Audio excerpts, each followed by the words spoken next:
ठीक है, अब चर्चा को आगे बढ़ाते हैं। तो सबसे पहले मैं दीपक जी से अनुरोध करता हूँ, गायत्री मंत्र अथवा कोई दूसरा मंत्र कोई भी हो, उसको पहले पाठ करते हैं, फिर चर्चा को आगे बढ़ाते हैं। जी जी, सभी को राम राम। जय धन्वंतरी और जय गुरुदेव सभी मित्रगणों को। और गुरुदेव का आज के सत्र में हृदय से बहुत बहुत स्वागत करता हूँ। और आज का विषय गुरुदेव की ओर से शास्त्र एवं अनुभव में श्रेष्ठ क्या है। शास्त्र और अनुभव दो भिन्न वस्तु है, वस्तु के हैं या तत्व के हैं, या दोनों एक है, या कौन परस्पर परस्पर दोनों में क्या संबंध है, इन सभी विषयों पर चर्चा होगा। तो सर्वप्रथम हम मंत्र का पाठ करते हैं और उसके बाद हम सत्र को हम सभी आरंभ करेंगे।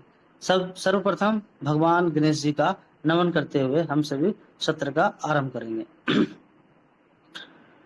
ॐ अभिप्रेतार्थसिद्ध्यर्थं पूजितयो सुरैरपि सर्वविघ्नविनाशाय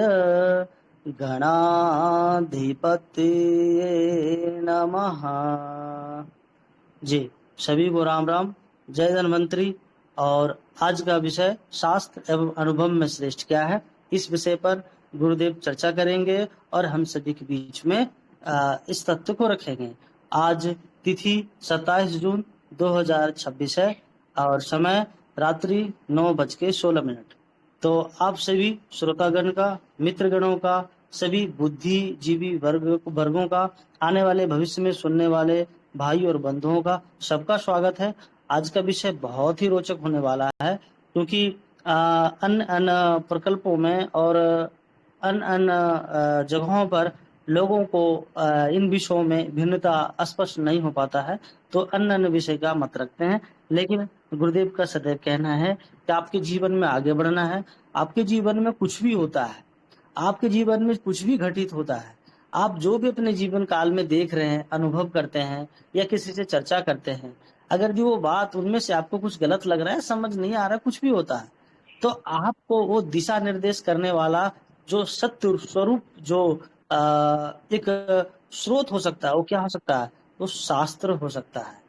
तो सबसे पहला जो आपके जीवन का पथ प्रदर्शक होगा वो शास्त्री हो सकता है। और अगर यदि आप कहीं भटकेंगे तो आपको दिशा देने वाला वो शास्त्री होगा। तो इन सभी विषयों पर आज विस्तार से चर्चा करें गुरुदेव, और हम सभी को बताएंगे। तो गुरुदेव का हृदय से बहुत बहुत स्वागत।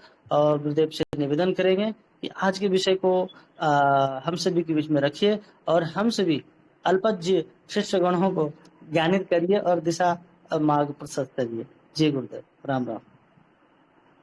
जी, सर्वप्रथम इस चर्चा में आप सभी का हृदय से स्वागत है। और सर्वप्रथम मैं अपने गुरुदेव के श्री चरणों में प्रणाम करते हुए, भगवती माता देवी सरस्वती जी को स्मरण मनन चिंतन करते हुए, माता पिता को प्रणाम करते हुए चर्चा को आगे बढ़ाते हैं।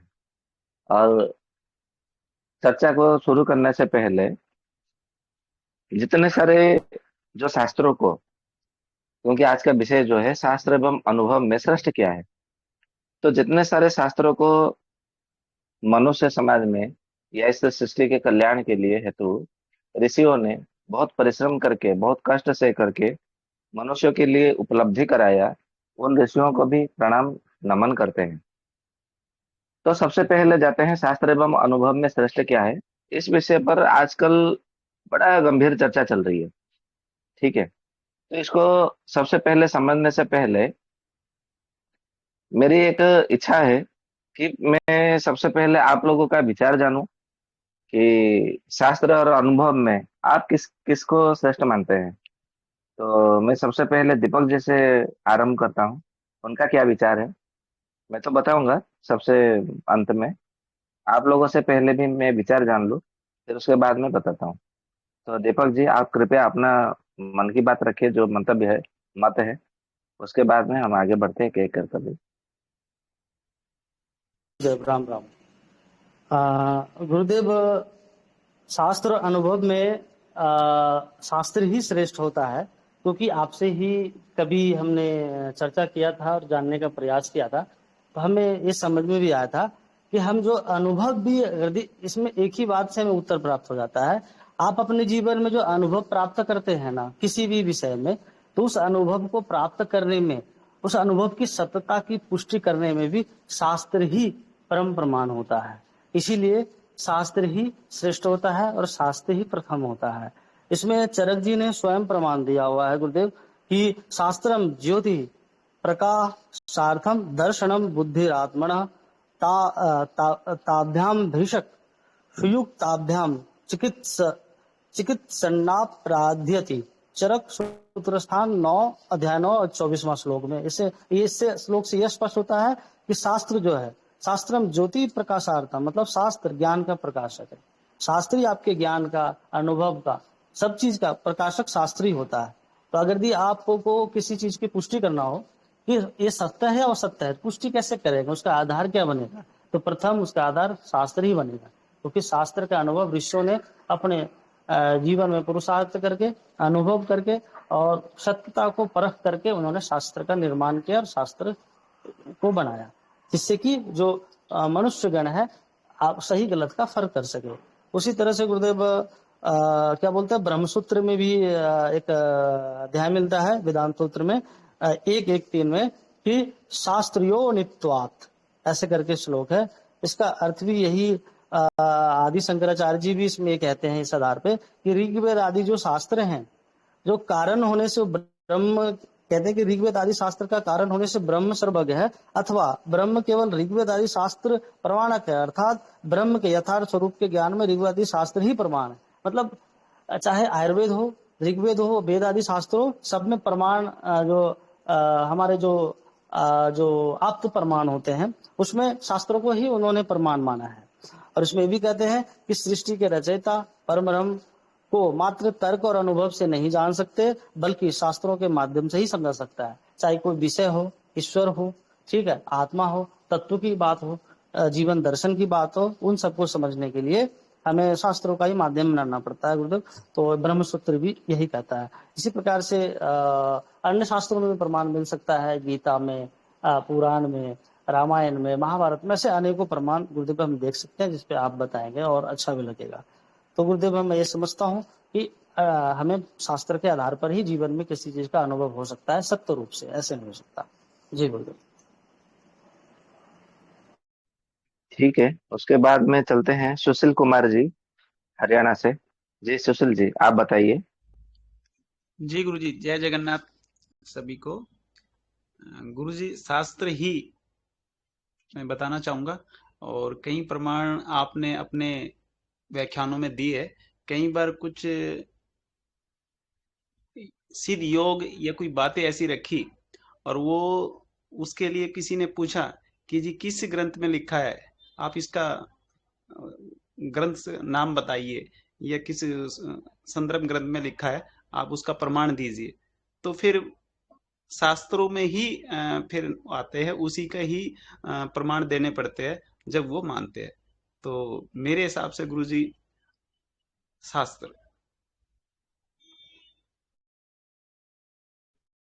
अच्छी बात है। फिर चलते हैं शिव कुमार साहू जी।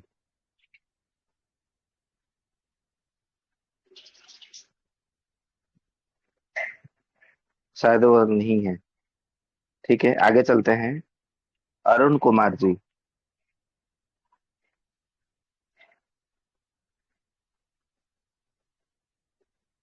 अरुण कुमार जी भी व्यस्त है।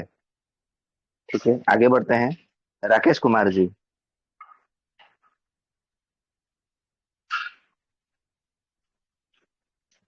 क्या बात है, आज कोई भी मतलब लाइन पे नहीं है। ठीक है, ज्योतिलाल चौधरी जी। गुरुदेव प्रणाम। जी राम राम जी, राम राम। आपके विचार में शास्त्र एवं अनुभव में श्रेष्ठ क्या है? शास्त्र जो अच्छा। जो ही कहे हैं उस हिसाब से, और आपका जो व्याख्यान है उसमें भी हम वही सुने हैं जो हमको याद है।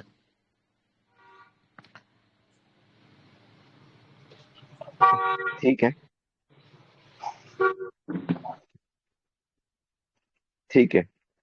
तो दीपक जी ने, सुशील कुमार जी ने और ज्योतिलाल चौधरी जी ने, तीनों व्यक्तियों ने शास्त्र को श्रेष्ठ बताया है। और बाकी जो तीन भाई है वो शायद अभी नहीं है, कहीं व्यस्त है या किसी कार्य में व्यस्त है, शायद ऐसा लगता है। तो अब हम चर्चा को आगे बढ़ाते हैं। सबसे पहले समझते हैं कि शास्त्र किसको कहते हैं, शास्त्र का वास्तविक परिभाषा क्या है। इसको सबसे पहले समझना बहुत जरूरी है, क्योंकि हम जब तक मतलब ये नहीं जानेंगे कि शास्त्र किसको कहते हैं या शास्त्र की क्या परिभाषा है। अनुभव तो चलो सबको मालूम है कि अनुभव का अर्थ क्या है, वो तो सबको पता ही है। जो भी मतलब जो एक्सपीरियंस अंग्रेजी में बोलते हैं, जो अनुभव में आ गया तो उसको अनुभव बोला जाता है। परंतु शास्त्र किसको कहते हैं इसको समझना परम आवश्यक है। सबसे पहले आरंभ करते हैं मनुस्मृति को। मनुस्मृति से आप दूसरे अध्याय में देखेंगे, जिसमें कि ब्रह्मचर्य आश्रम में रह करके जो विद्यार्थी गण है, विद्यार्थियों को पढ़ने के लिए बोला गया है, उसमें सारा नियम बताया गया है मनुस्मृति के दूसरे अध्याय में। तो उसमें कहा गया कि वेद अखिलो धर्ममूलम स्मृति शिले च तद्विदम आचार सेव साधुना मात्मनम स्तुष्टे वच। ये आया है दूसरे अध्याय में। अर्थात जो धर्म का जितने सभी प्रकार के जितने सब जो धर्म है, उनका सब मूल जो है वेद है, ऐसा उसमें कहा गया है।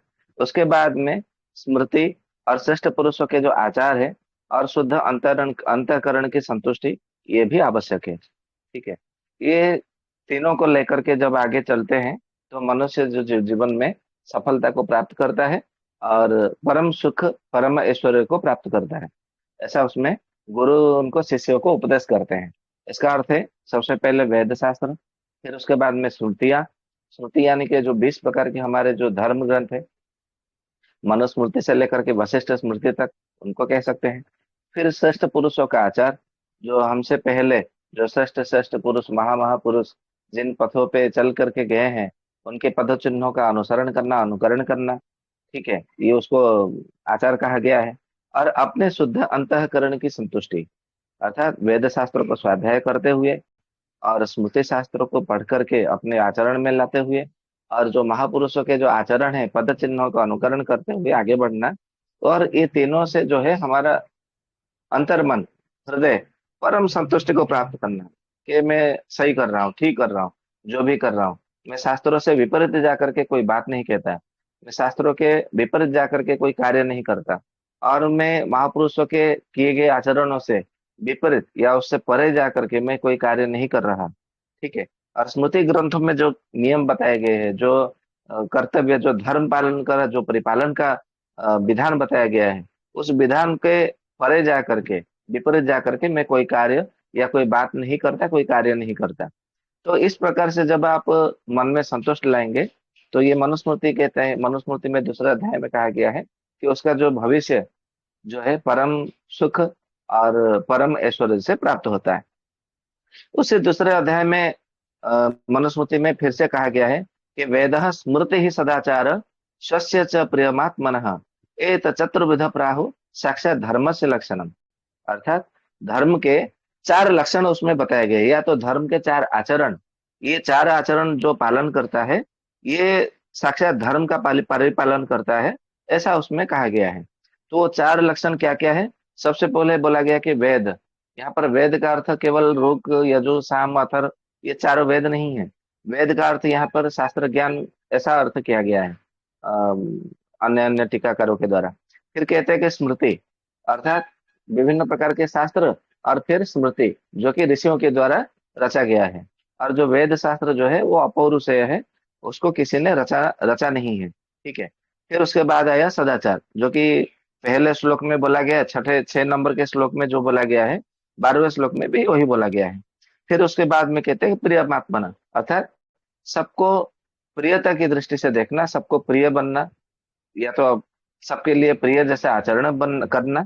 ये चतुर्विध यानी कि चार प्रकार का आचार जो है, आधार जो है, धर्म का आधार है, ऐसा बोला गया है। ठीक है, फिर उसके बाद में यदि महाभारत के देखें तो अनुशासन पर्व में बोला, ऐसा लिखा गया है, श्रुति स्मृति सदाचार धर्मस्य मूलम उच्यते।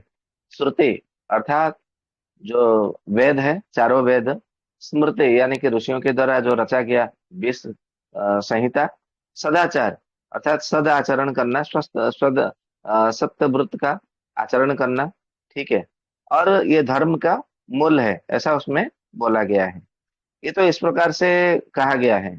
कुछ कुछ लोग ऐसे अर्थ करते हैं, कुछ व्याख्याकार, कुछ जो व्याकरणकार है, शासनात् शास्त्रम, इस प्रकार से उसको अर्थ करते हैं। अर्थात जो मनुष्य का शासन है, जो मनुष्य को शासन करे जिसके माध्यम से, वो शास्त्र है।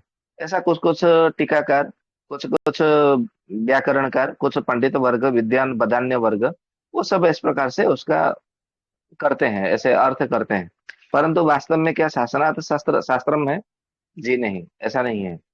तो शास्त्र का परिभाषा क्या है, इसको समझने की परमावश्यक है। चरक संहिता 30वें अध्याय के 31वें श्लोक में, यदि किसी के पास चरक संहिता हो निकाल करके देखे, क्योंकि मैंने अनेकों बार कहा है, हर प्रश्न का उत्तर आपको आयुर्वेद में ही मिलेगा। आपको इधर उधर खोजने की कोई आवश्यकता नहीं है। आप चाहे वेद का कोई रहस्य हो, उपनिषद का कोई रहस्य हो, दर्शन का कोई रहस्य हो, या कोई वेदांत का कोई रहस्य हो, वेदांग का कोई रहस्य हो, या तो कोई पुराणों का रहस्य, दर्शन का रहस्य, किसी भी बात का आपको रहस्य, हाँ, खोजने में समय लग सकता है, परंतु ऐसा नहीं कि आपको आयुर्वेद में इसका उत्तर नहीं मिलेगा, ऐसा नहीं है, ठीक है। और मैं आपको ऐसे ही नहीं मतलब बोल रहा, हवा में बात नहीं कर रहा, उसका उत्तर भी मैं आपको दे रहा हूँ प्रमाण सहित। जो जिसके पास चरक संहिता है वो कृपया निकाल सकते हैं, या तो आजकल तो गूगल में बड़ा सुविधा है, तो गूगल में भी टाइप करें चरक संहिता, सूत्र स्थान 30 अध्याय, अध्याय संख्या 30, श्लोक संख्या 31, ठीक है। इस प्रकार से आप गूगल में भी टाइप कर सकते हैं।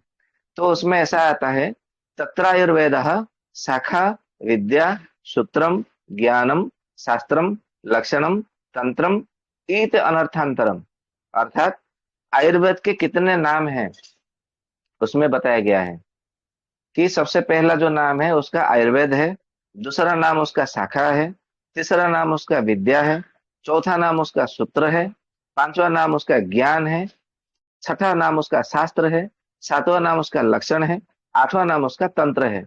ये सभी जो है आयुर्वेद का पर्यायवाची शब्द है, पर्यायवाची नाम है।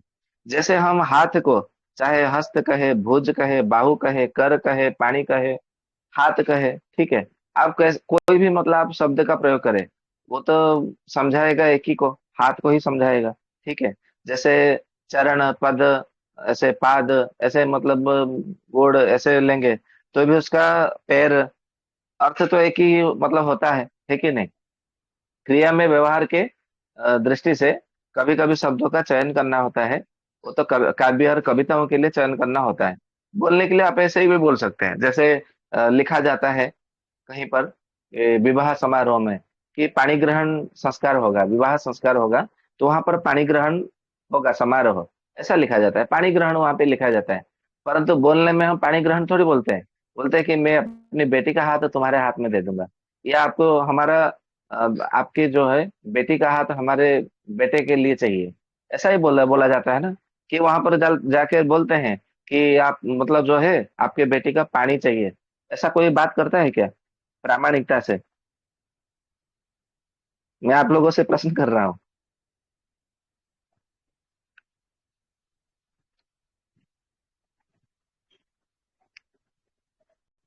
कहीं कोई सो तो नहीं गए भाई?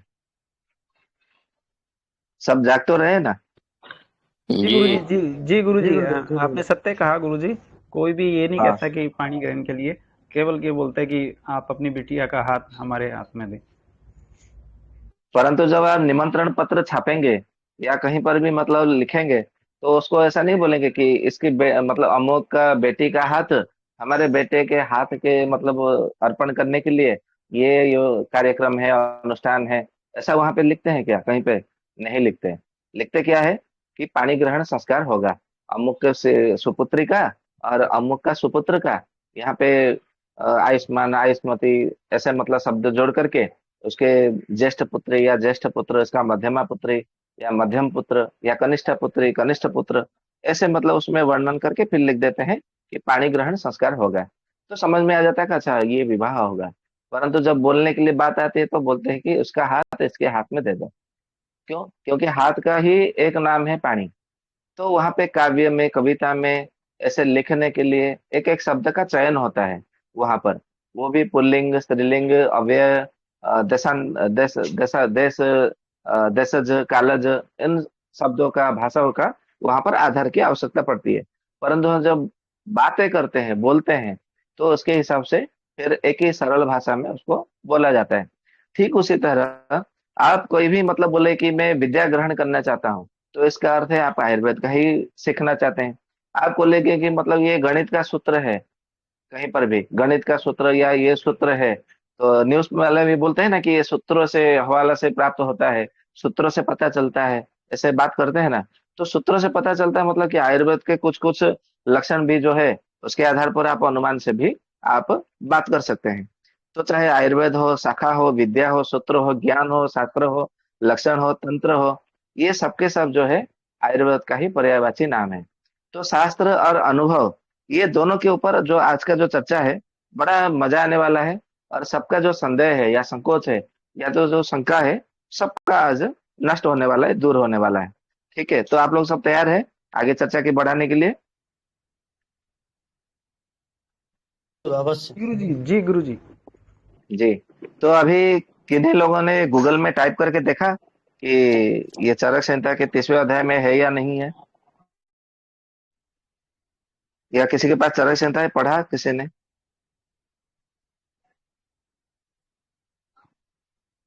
नहीं? चलो कोई बात नहीं, आप लोग मतलब आराम से टाइप करिएगा।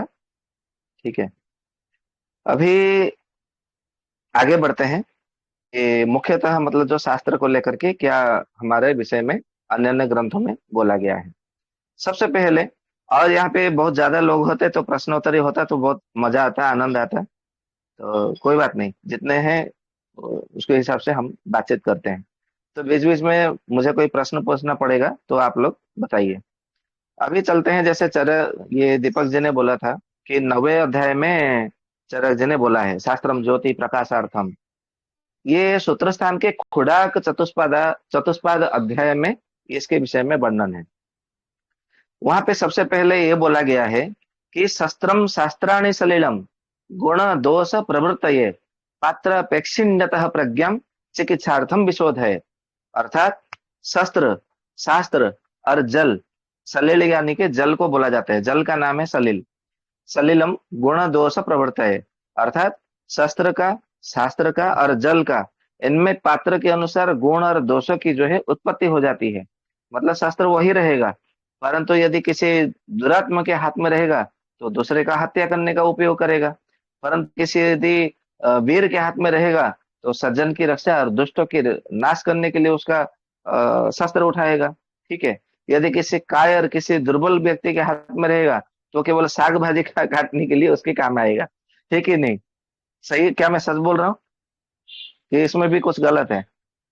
ये सही है। सही है। ठीक उसी तरह शास्त्र भी ऐसा ही है। यदि किसी मूर्ख के हाथ में पड़ जाता है, मूर्ख के पास में जाता है तो बोलते हैं हाँ ये सब लिखा है, लिखने वाले लिख दिए हैं, बस पढ़ पढ़ करके समय नष्ट करना है, बस जानने के लिए पढ़ रहे हैं बस, और क्या करेंगे इसका। बस इसी प्रकार से वो बहाना बनाते हैं। क्यों बहाना बनाते हैं? क्योंकि वो समझते, वो जानते हैं कि इसमें मेरी दुर्बलता है, कि इसका मैं कोई रहस्य नहीं प्राप्त कर सकता, मैं स्वयं नहीं समझ सकता, और मैं किसी को इसके विषय में, इसका रहस्य मैं समझा नहीं सकता, बता नहीं सकता, और इसका शास्त्र का लाभ में उठा नहीं सकता। तो इससे अच्छा है कि क्या करना है, ये सब समय की बर्बादी है, जो हमारे मतलब आए उसको लेकर के चलो। तो जैसे बोलते हैं ना कि यदि मतलब अंगूर नहीं खा पाएंगे तो अंगूर खट्टा है, बस बोल के आगे निकल जाओ। ठीक है, फिर उसके बाद में आता है कि शास्त्र यदि किसी पंडित के, बुद्धिमान के व्यक्ति के हाथ में लग जाता है, यदि उसको प्राप्त हो जाता है, तो उसके अपने बुद्धि से, अपनी बुद्धिमत्ता से, ठीक है, उसको शास्त्र को अपने लिए भी प्रयोग करता है, सृष्टि के कल्याण के लिए भी प्रयोग करता है। अर्थात दूसरे का भी परहित होता है, स्वहित तो होता ही होता है, परहित के लिए वो कार्य करता है तो स्वहित अपने आप में हो जाता है। स्वतः भाव से। तो इसके विषय में बोला गया है। ठीक उसी तरह सलिल यानी कि जल, जल भी जैसे शस्त्र और शास्त्र मूर्ख और पंडित के विषय में भी मतलब जैसे है, ठीक उसी प्रकार जल भी ऐसा ही है। जैसे कोई स्वस्थ व्यक्ति है, वो जल से स्नान करता है, जल से संस्कारित करता है, जल पान करता है, तो जल से जाके डमता है, अवगाहन करता, क्रिया करता है, तो उसका शरीर और स्वस्थ रहता है। परंतु यदि कोई रोगी व्यक्ति है, तो जल से बार बार संपर्क में आने से उसका रोग और बढ़ने लग जाता है। ठीक है, तो इसीलिए बोला गया है कि शस्त्रम शास्त्राणि सलिलम गुण दोष प्रवृत्तये पात्र प्रेक्षिण्यतः प्रज्ञाम चिकित्सार्थम विशोध है। ठीक है, तो इसके लिए बोला गया है। तो आयुर्वेद ही शास्त्र है, ऐसा मैं नहीं बोल रहा, चाणक्य जी ने बोला है सूत्र स्थान में। ठीक है, तो आयुर्वेद ही शास्त्र है। आप जो बोल रहे हैं ना कि शास्त्र अनुभव में श्रेष्ठ क्या है, वास्तव में आप आयुर्वेद के ऊपर उंगली उठा रहे हैं। शास्त्र अर्थात कोई ऐसा कोई शास्त्र नहीं है। आप किसी किताब में दुकान में जाइए, पुस्तक दुकान में, और उसको बोलिए कि मुझे शास्त्र चाहिए, मुझे शास्त्र दीजिए, वो बोलेगा कि नाम बताओ, बोले नहीं मुझे शास्त्र ही चाहिए। तो आप वहां पे क्या बोलेंगे, शास्त्र का अर्थ क्या लेंगे? मैं आपसे आप लोगों से प्रश्न करता हूँ, यदि आप किसी पुस्तक के दुकान में जाएंगे, वहां पे बोलेंगे कि मुझे शास्त्र दे दो, मुझे शास्त्र की आवश्यकता है, मुझे शास्त्र चाहिए, वो पुस्तक दुकान वाला क्या देगा आपको, क्या प्रश्न करेगा? तो नाम पूछेगा कि आपको कौन सा शास्त्र चाहिए। लेकिन गुरुदेव, आज के पश्चात तो हम सब समझ चुके हैं कि शास्त्र अर्थात आयुर्वेद, तो मूल मतलब आयुर्वेद की कोई सी शाखाओं का आप नाम ले सकते हैं, क्योंकि मूल शास्त्र हमारा आयुर्वेद है। उसके शाखाओं का विभिन्न विभिन्न नाम के हिसाब से जो बोलेंगे वो ले सकते हैं, लेकिन मौलिक रूप से वो आयुर्वेद कहलाएगा। और हमारा आशा ही होना चाहिए कि हमें आयुर्वेद चाहिए। बिल्कुल सही कहा आपने। क्योंकि जब हम देखते हैं चरक संहिता के 30वें अध्याय में, 10 महामूल्य अध्याय में, जब हम देखते हैं चरक संहिता के 30वें अध्याय के 31वें श्लोक में उन्होंने आयुर्वेद का दूसरा नाम शाखा रखा है। क्योंकि मैंने पहले भी बोला हुआ है, जो मेरे गुरुजी ने मुझे का सिखाया था, मैंने भी वही मतलब बात बताया कि आयुर्वेद से ही सब निकला हुआ है। क्योंकि आप ऋग्वेद का कोई भी सूक्त का आप उसका सार देखेंगे आयुर्वेद में मिलेगा। यजुर्वेद का कोई भी आप मतलब सूक्त का कोई भी मंत्र का सार देखेंगे आयुर्वेद में मिलेगा। सामवेद में तो उसमें केवल 99 मंत्र अपना है निजी, बाकी सब जो जो ऋग्वेद में है वही मंत्र सामवेद में है। तो सामवेद में कोई ऐसा अलग कोई मंत्र नहीं है। ठीक है, फिर उसके बाद में आता है अथर्ववेद। अथर्ववेद तो पूरा का पूरा चिकित्सा के आधार पर ही उसमें लिखा गया है। उसमें कोई नई बात तो उसमें कुछ लिखा ही नहीं है। पेड़ पौधों की पूजा करना, विभिन्न प्रकार की वनस्पतियों की स्तुति करना, ठीक है, अश्विनी कुमारों की स्तुति करना, वो सब उसमें लिखा है। मणियों की, मंत्रों की, औषधियों की, उसमें बड़ी बड़ी बुरी बुरी प्रशंसा किया गया है। तो अथर्ववेद में भी वही मतलब है बात। तो आयुर्वेद से ही सभी जो है शाखा प्रशाखाएं उसके निकली हुई है। एक पेड़ से जैसे डालियां निकलती है, इसलिए आयुर्वेद का पर्यायवाची दूसरा नाम है वो शाखा है। ठीक है, जैसे मैंने कई बार बोला है सत्र में कि आयुर्वेद का शरीर क्रिया जो ज्ञान है वो ऋग्वेद है।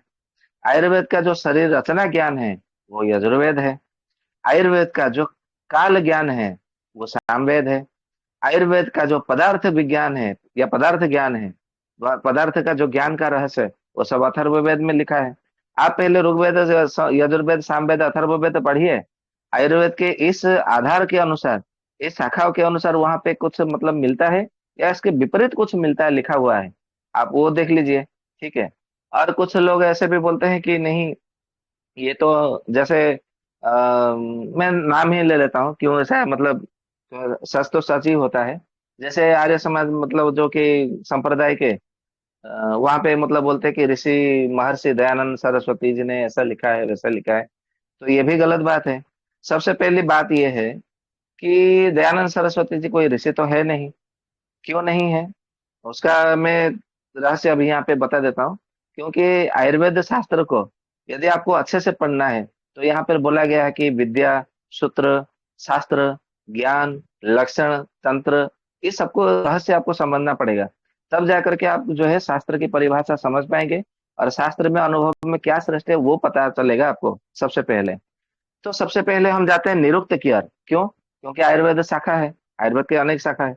तो उसमें निरुक्त में महामुनि यास्क ने बोला है, ऋषि दर्शनाथ, ये आपने मतलब सुना होगा कहीं ना कहीं, या तो फिर आप गूगल कर लो, पता चल जाएगा आपको, है कि नहीं? ऋषि दर्शनाथ, क्या मैं सही हूँ?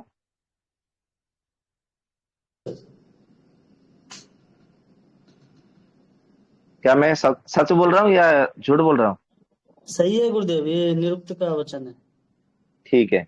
तो ऋषि दर्शनाथ मतलब जो वेद के मंत्र को दर्शन करे, वो ऋषि कहलाता है, या उसे ऋषि पद प्राप्त होता है। सबसे पहली बात यह है, जो वेद के मंत्र का दर्शन नहीं कर सका, या नहीं कर सकता, या किया ही नहीं, उसे ऋषि शब्द, ऋषि जो नाम है, पद जो उपाधि है, कभी नहीं मिलता, न देना चाहिए, न मिलना चाहिए, ना उस व्यक्ति को धारण करना चाहिए। सबसे पहली बात यह है। अभी मुझे आप एक बात बताइए, दयानंद सरस्वती जी ने जो वेद के मंत्र, उन्होंने किसी न किसी गुरु से तो ग्रहण किया था, ऐसा सुनने में आता है। और गूगल में हम टाइप करते हैं तो विरजानंद सरस्वती स्वामी जी से उन्होंने वेद के मंत्र उन्होंने सीखे हैं, ऐसा मतलब ग्रहण किया, ऐसा मतलब कहा जाता है। तो मेरा बहुत सारे मतलब अनेकों बार मैंने प्रश्न भी किया है कि जब दयानंद सरस्वती जी जन्म भी नहीं हुए थे, तो ऋग्वेद के मंत्रों की संख्या कितनी थी? और जब दयानंद सरस्वती जी जो स्वामी जी बने, तो जो अपने नाम के आगे ऋषि लिखे, तो उसके बाद में ऋग्वेदों की मंत्रों की संख्या कितनी बढ़ी? ठीक उसी प्रकार यजुर्वेदों की मंत्रों की संख्या पहले कितनी थी? और दयानंद सरस्वती जी जब ऋषि बने, उसके बाद में यजुर्वेद के मंत्रों की संख्या कितनी बढ़ी? ठीक उसी प्रकार सामवेद और अथर्ववेद में भी यही प्रश्न लागू होता है। तो बोलते ये कैसा मतलब बेतु का प्रश्न कर रहे हैं? तो मैं बोला इसमें बेतु का प्रश्न क्या है? इसमें कोई बेतु का प्रश्न नहीं है।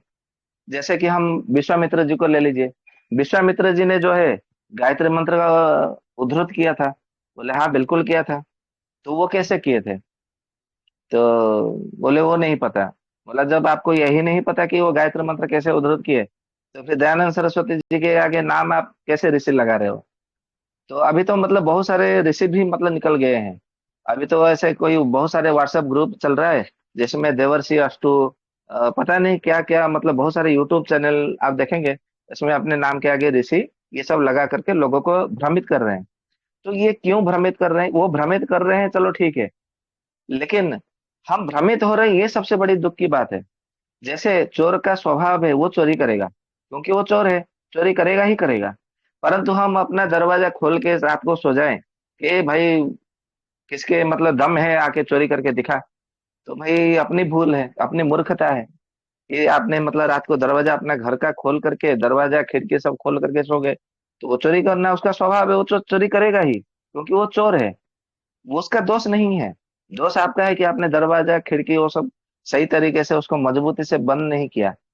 तो जो जैसे मतलब पाखंडी लोग होते हैं, जैसे भ्रमित करने वाले, भ्रम फैलाने वाले, वो उनका स्वभाव ही है भ्रम फैलाना। तो दोष उनका नहीं है, दोष हमारा है, जो हम उस भ्रम जाल में पड़ते हैं, हम उस जाल में फंसते हैं, वो हमारी गलती है, हमारा दोष है, उनका दोष नहीं है। क्यों दोष है हमारा? क्योंकि हम शास्त्र को पढ़ते ही नहीं है। शास्त्र को पढ़ने का हम उचित ही नहीं मानते।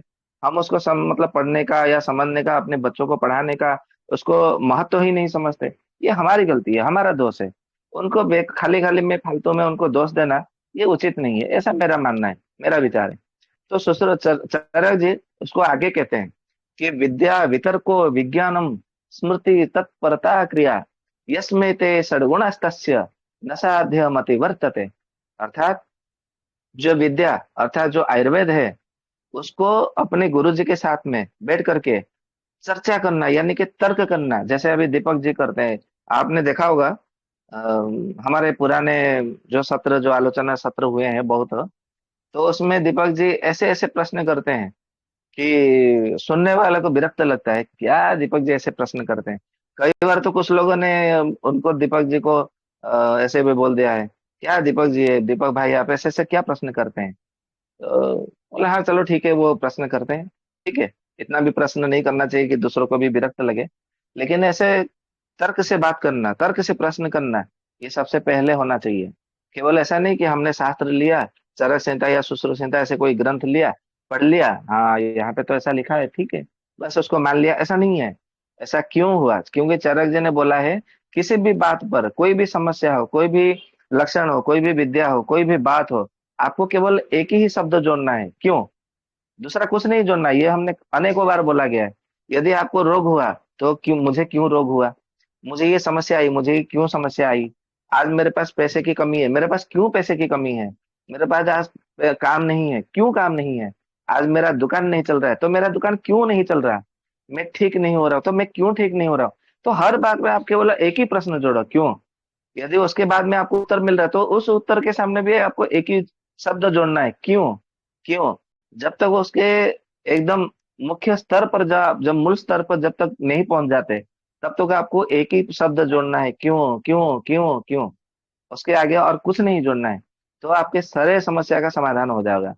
सभी समस्याओं का समाधान, सभी शंका का समाधान, सभी जितने भी जो दुर्बलता है, सारे दुर्बलता भाग चलेंगे। ठीक है।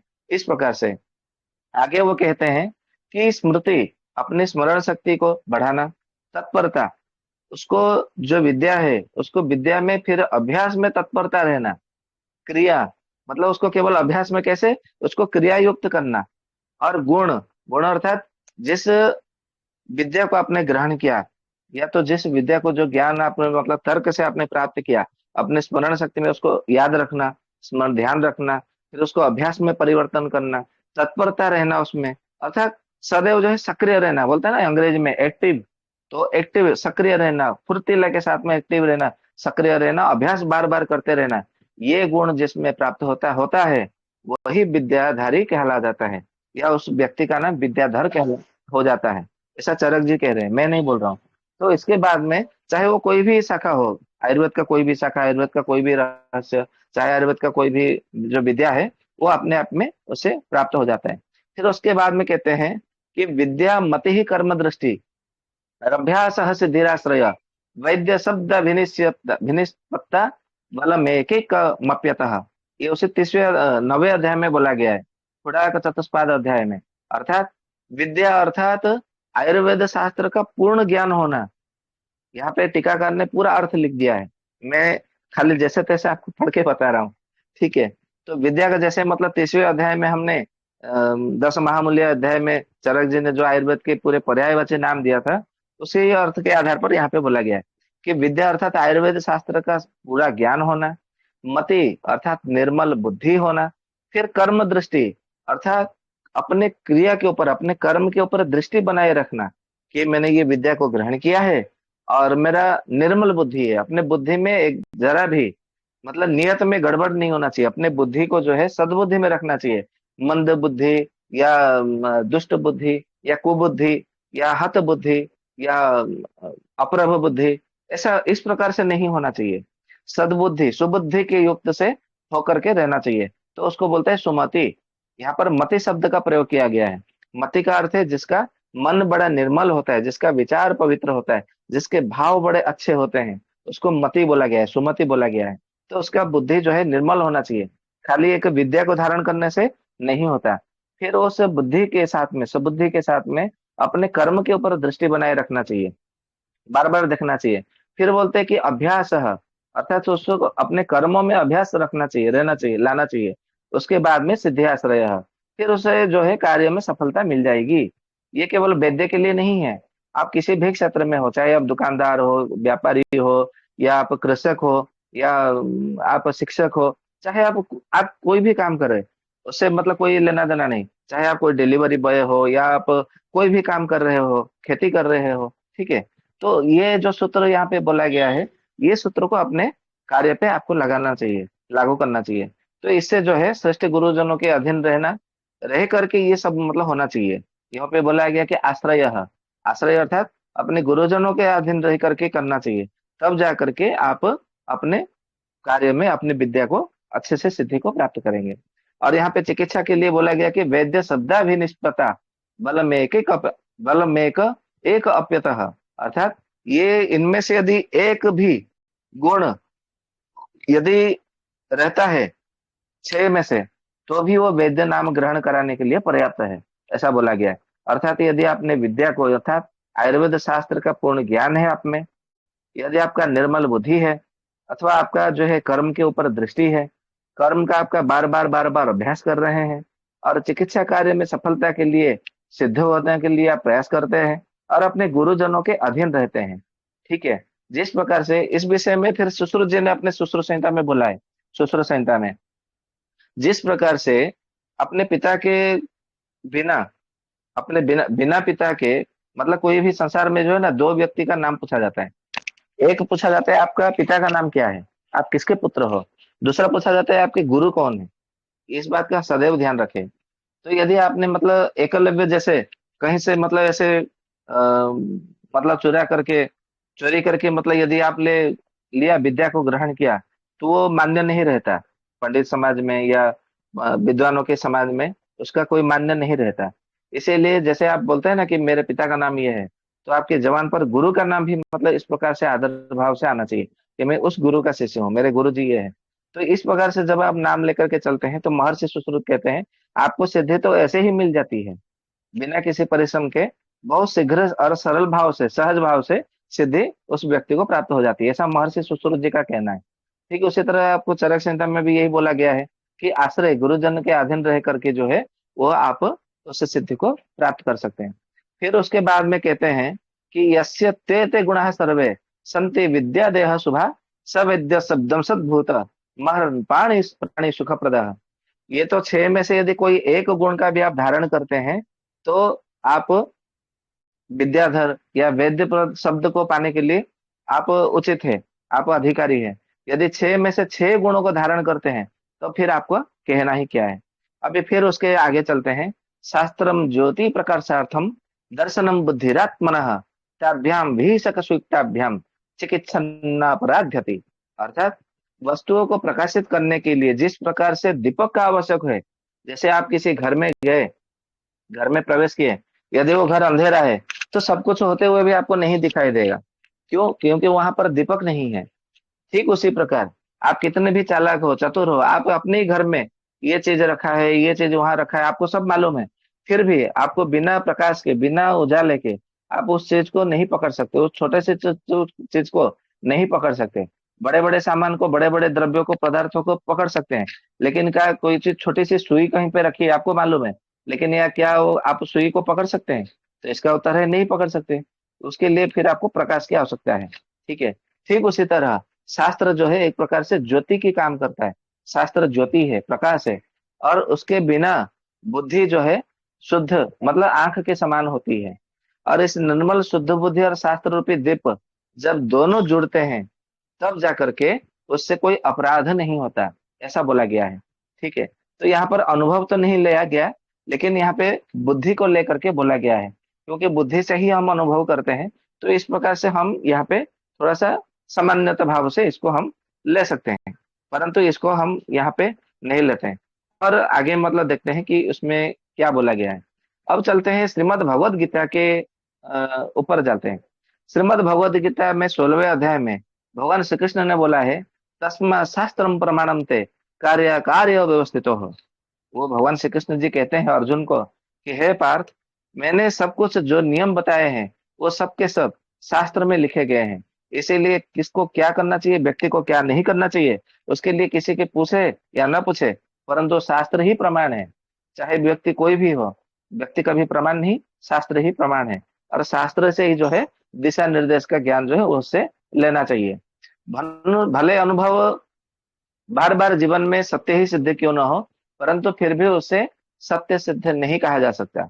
इस उत्तर में इसके विषय में कुछ बहुत सारे जो सांख्य दर्शन है, सांख्य दर्शन है, उसके बाद में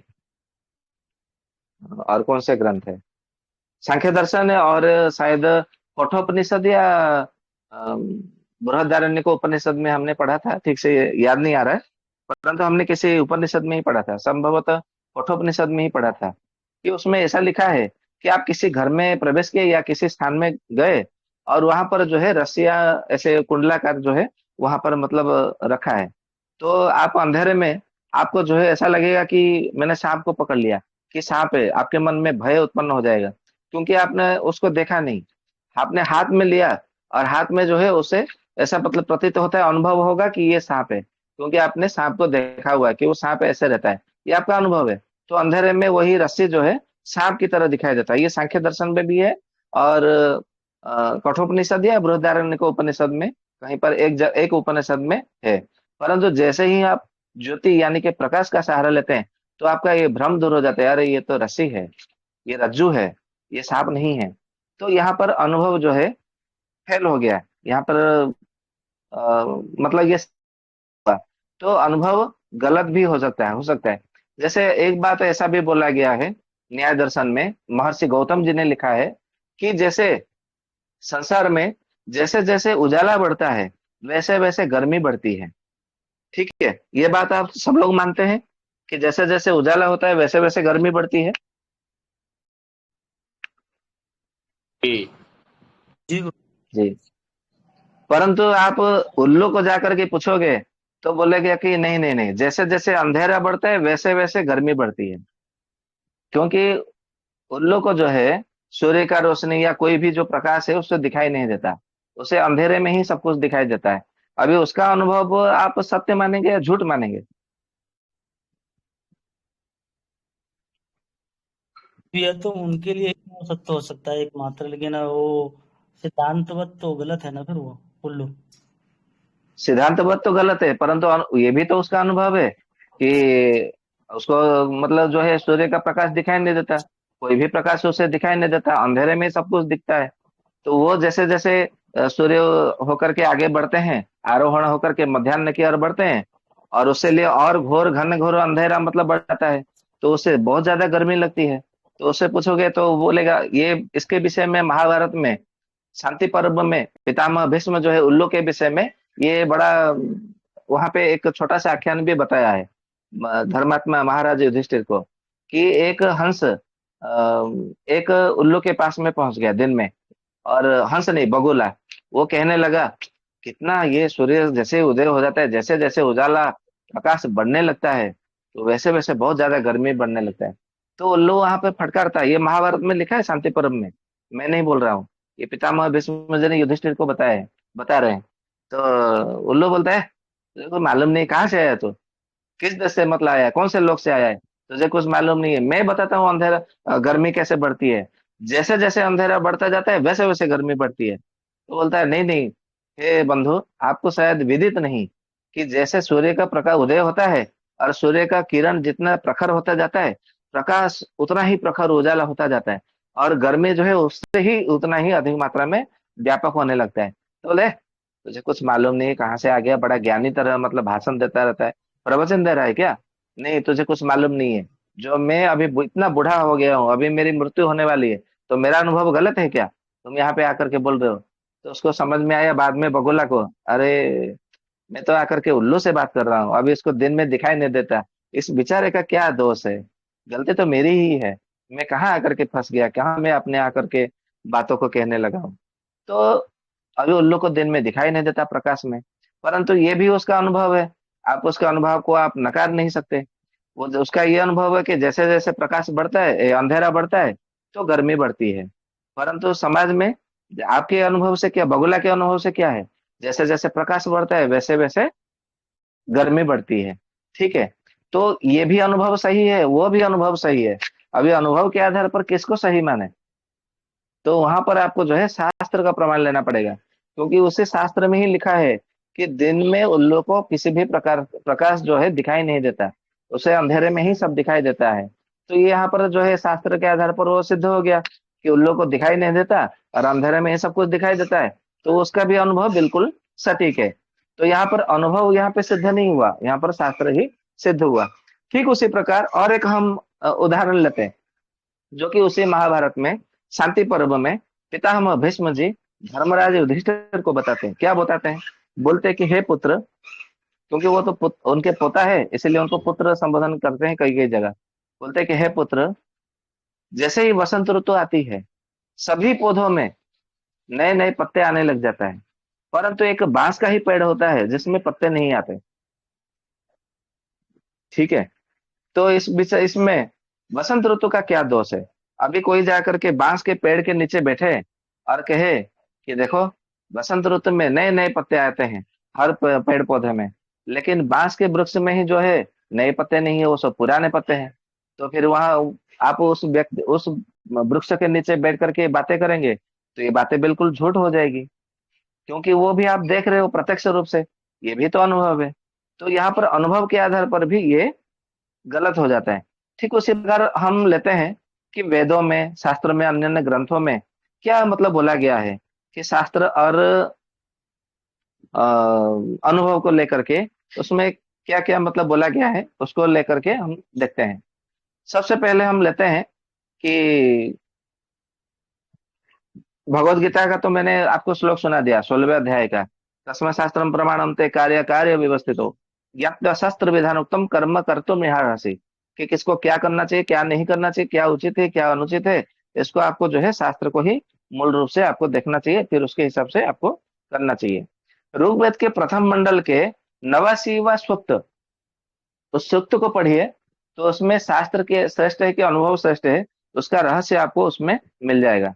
ठीक उसी तरह यजुर्वेद के, उसका पूरा सूक्त आपको पढ़ना पड़ेगा। अभी मैं इतना पूरा सूक्त अभी नहीं पढ़ सकता, समय का अभाव है। आप लोग गूगल से भी पढ़ सकते हैं, या तो किसी के पास ऋग्वेद है तो पढ़ सकते हैं। प्रथम मंडल का 89 जो सूक्त है, 89 मतलब अंग्रेजी में 89, वो वाला सूक्त आपको पढ़ना है। तो उसमें शास्त्र और अनुभव में क्या श्रेष्ठ है, उसका पूरा रहस्य सूत्रों के आधार पर वहां पे बताया गया है। तो आप लोग को सब समझ में आ जाएगा, दूध का दूध पानी का पानी हो जाएगा। फिर उसके बाद में आते हैं यजुर्वेद में। यजुर्वेद में 40वां मंडल में जाएंगे तो वहां पर भी आपको उसी प्रकार से आपको मिलेगा। ठीक है, वहां पर विद्या अविद्या इस आधार पर उसको विभाग करके बताया गया है कि विद्या को जो है कुछ लोग मतलब जो श्रेष्ठ मानते हैं, कुछ अविद्या को श्रेष्ठ मानते हैं।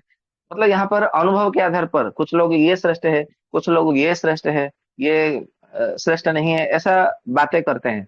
परंतु उसमें से जो क्या श्रेष्ठ है वो सिद्धांत के आधार पर वहां पे फिर उसका निष्कर्ष बताया गया है यजुर्वेद में। तो ये कहने का अर्थ है, संसार में कोई बोलता है कि ये मार्ग श्रेष्ठ है, कोई ये मार्ग श्रेष्ठ है, वास्तव में कौन सा मार्ग श्रेष्ठ है उसका जो है शास्त्र के आधार पर, सिद्धांत के आधार पर वहां पर बताया गया है। तो अनुभव श्रेष्ठ है या शास्त्र श्रेष्ठ है, वहां पे आपको उसका रहस्य आपको समझ में आ जाएगा। आप फिर अभी सामवेद में मुझे अभी ध्यान नहीं आ रहा है, सामवेद में से कुछ आपको बताओ। अथर्ववेद में मैं आपको बताता हूँ।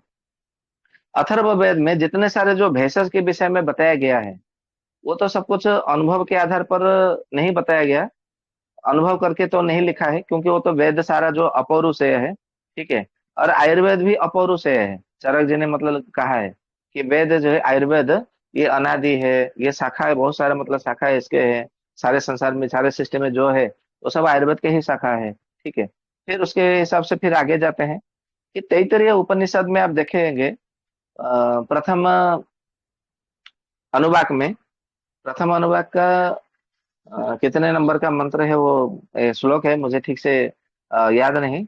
वहां पे बोला गया है कि स्वाध्याय प्रवचनाभ्याम न प्रमोदितव्यम, मतलब जो है शास्त्रों को पढ़ने के लिए कभी भी प्रमाद नहीं करना चाहिए। प्रमाद का अर्थात लापरवाही नहीं करना चाहिए, और कोई कुछ बोले, कोई कुछ कहे, उसको अनसुना कर देना चाहिए। हर बार हर किसी का नहीं सुनना चाहिए, ऐसा वहां पे तैत्तिरीय उपनिषद में कहा गया है। अर्थात कोई किसी को बोलता है तो उसका मतलब ये क्या है कि वो अपना अनुभव ही बताएगा। तो यहाँ पर बोला गया कि हर कोई किसी कोई मतलब बोले, कोई आपको कुछ कहे, तो हर बार जो है सबका नहीं सुनना चाहिए। आपको स्वाध्याय करने में मतलब शास्त्रों को पढ़ने में कभी भी प्रमाद अर्थात लापरवाही नहीं करना चाहिए, बरतना नहीं चाहिए, ऐसा वहां पे तैत्तिरीय उपनिषद में कहा गया है। मतलब यहाँ पर भी अनुभव को श्रेष्ठत्व तो नहीं बोला गया, शास्त्र को ही अधिक मतलब महत्व दिया गया है। फिर उसके बाद में आते हैं मुंडक उपनिषद। वहां पर भी प्रथम अनुवाक में आप देखेंगे, तद ज्ञानार्थम स गुरुमेव अभिगच्छेत, यदि आपको ज्ञान चाहिए तो आपको जो है गुरु के सानिध्य में जाना चाहिए और गुरु से शास्त्र का अभ्यास करना चाहिए। अर्थात शास्त्र को सबसे पहले आपको चाहिए। ज्ञान यदि चाहिए तो ज्ञान तो अनुभव से सिद्ध होता है, क्योंकि जब हम कौटिल्य अर्थशास्त्र के ऊपर चर्चा किए थे तो वहां पे कौटिल्य जी ने बोला था कि ज्ञान जो है अनुभव से जो जो ज्ञान है सिद्ध हुआ है अनुभव से, वो ज्ञान श्रेष्ठ होता है। परंतु वहां पर शास्त्र को लेकर के कौटिल्य अर्थशास्त्र में नहीं बोला गया था। आज का जो विषय शास्त्र और अनुभव को लेकर के है, तो वहां पर मुंडक उपनिषद में कहा गया है, तद विज्ञानार्थ स गुरुमेवा विगच्छेत, यदि आपको ज्ञान चाहिए तो आप गुरु के पास जाइए और गुरु से शास्त्र का अभ्यास करिए, तो जो है आपको ज्ञान का प्राप्ति होगी और अनुभव युक्त ज्ञान का प्राप्ति होगा। तो इसका अर्थ ये सीधा सीधा स्पष्ट रूप से है, परोक्ष भाव से हो प्रत्यक्ष भाव से हो, कि शास्त्र को ही महत्व दिया गया है। फिर आते हैं हम छांदोग्य उपनिषद। छांदोग्य उपनिषद में आप देखेंगे उद्दालक ऋषि और श्वेत केतु का बड़ा संवाद है। जितने सारे उपनिषद है वो तो किसी ना किसी का संवाद के रूप लेकर के वहां पर बताया गया। जैसे आप पहले पढ़ेंगे तो आपको कहानी जैसा लगेगा सबसे पहले, फिर उसके बाद में उसके जो रहस्य बताए हैं, जो उसका सार बताया, जो सूत्र बताया है, बड़ा रोमांचकारी लगता है। मन को, हृदय को आनंद प्रदान करने वाला हो जाता है। ऐसा लगता है कि इससे जैसा सुख कहीं नहीं है। इसलिए बोला गया कि ज्ञान परम सुखम, मतलब ज्ञान से सुख जो है, नास्ते ज्ञानात परम सुखम, ऐसा बोला गया है। ज्ञान से बढ़कर के कोई सुख नहीं है संसार में, मतलब श्रेष्ठ सुख नहीं है, ऐसा बोला गया है। तो उदालक ऋषि और श्वेत केतु का जो संवाद जो है, श्वेत केतु परम विद्वान थे, परंतु उन्हें आत्मज्ञान का कोई, मतलब आत्मज्ञान नहीं था उनके पास में। तो पिता पिता से उन्होंने बहुत सारा का उपदेश लिया। बहुत सारे ऐसे दृष्टांत ने जो है जी समझ के से मतलब ये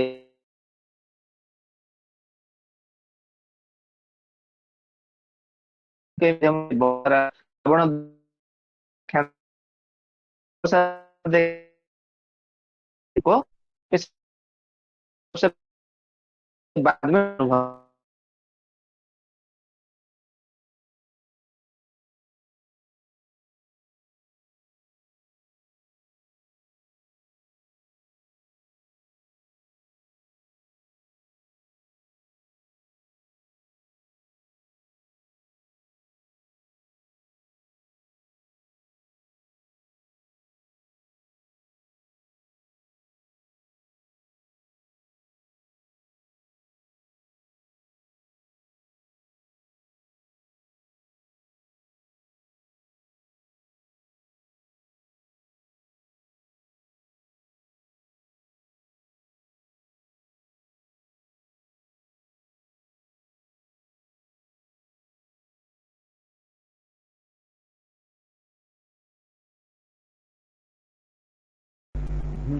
गुरुजी आवाज चली गई थी, ये नेटवर्क इशू था, पता नहीं आवाज नहीं आ रही थी।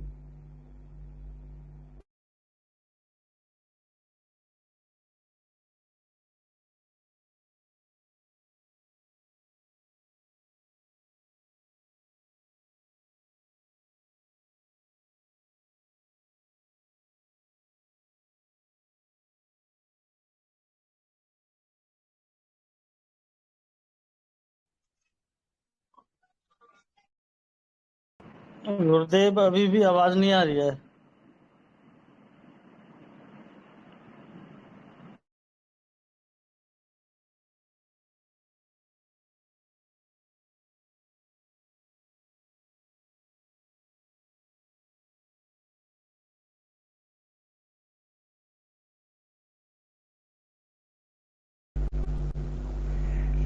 पता नहीं भैया, सबके सर्वर डाउन हो गए क्या? नेट, मेरी आवाज पहुंच पा रही है? जी भैया, ये आ रहा है आवाज। ये आपकी आवाज आ रही है। सभी के साथ ऐसा ही हो रहा है, मेरे साथ हो रहा है? नहीं, हम लोग आवाज तो तो आ ठीक रही है है। भैया, हम सबको आ रही है आवाज। आपकी भी आ रही है, ज्योति जी, लाल भैया जी का भी आ रहा है, सबका आ तो रहा है। गुरुजी की आवाज नहीं आ रही, सारे चले गए, हो अभी सकता है आई है। किसी का कॉल आ गया होगा, कॉल आने के बाद ऐसा होता है।